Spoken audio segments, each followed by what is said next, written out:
ఒకవేళ పార్లమెంటు రద్దయితే అప్పుడు బాధ్యత ఎవరిది? దీనికి జవాబు ఒక కీలకమైన నిబంధనలో ఉంది. అదేంటో చూద్దాం.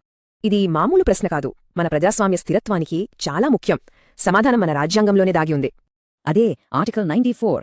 స్పీకర్, డిప్యూటీ స్పీకర్ తమ పదవిని ఎలా వదులుకుంటారో ఇది క్లియర్గా చెప్తుంది. దీని ప్రకారం స్పీకర్ లేదా డిప్యూటీ స్పీకర్ పదవి నుంచి వైదొలగడానికి మొత్తం 3 పద్ధతులున్నాయన్నమాట. మొదటిది చాలా సింపుల్. వాళ్లు హౌస్లో మెంబర్గా లేనప్పుడు, అంటే ఎంపీ పదవి పోతే ఆటోమేటిక్గా స్పీకర్ పదవి కూడా పోయినట్టే. ఈ రెండూ ఒకదానితో ఒకటి ముడిపడి ఉంటాయి.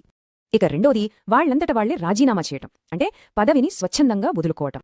ఇక్కడొక ఇంట్రెస్టింగ్ పాయింట్ ఉంది. స్పీకర్ డిప్యూటీ స్పీకర్కి, డిప్యూటీ స్పీకర్ స్పీకర్కి రాజీనామా ఇస్తారు, ఒకరికొకరన్నమాట. సరే, మరి సభే స్పీకర్ను తొలగించాలనుకుంటే అప్పుడు పరిస్థితేంటి? అదంతా సులభం కాదు.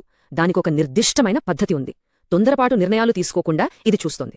ఇవన్నీ సాధారణ పరిస్థితుల్లో వర్తిస్తాయి, కానీ ఒక చాలా ముఖ్యమైన మినహాయింపుంది. లోక్సభ రద్దయినా సరే స్పీకర్ మాత్రం తన పదవిలో కొనసాగుతారు, కొత్త సభ మొదలయ్యేంతవరకు అన్నమాట. దీన్నే కంటిన్యూటీ క్లాజ్ అంటారు. ఇది ఒక రకంగా మన సిస్టంకి రక్షణ కవచం లాంటిది. అసలు ఈ కంటిన్యూటీ క్లాజ్ ఎందుకంత ముఖ్యం? మన వ్యవస్థకు దీనివల్ల ఏం లాభం? దీనివల్ల పాత పార్లమెంట్కి కొత్త పార్లమెంట్కి మధ్యలో అధికారంలో గ్యాప్ రాకుండా ఉంటుంది. పాలన ఆగదు.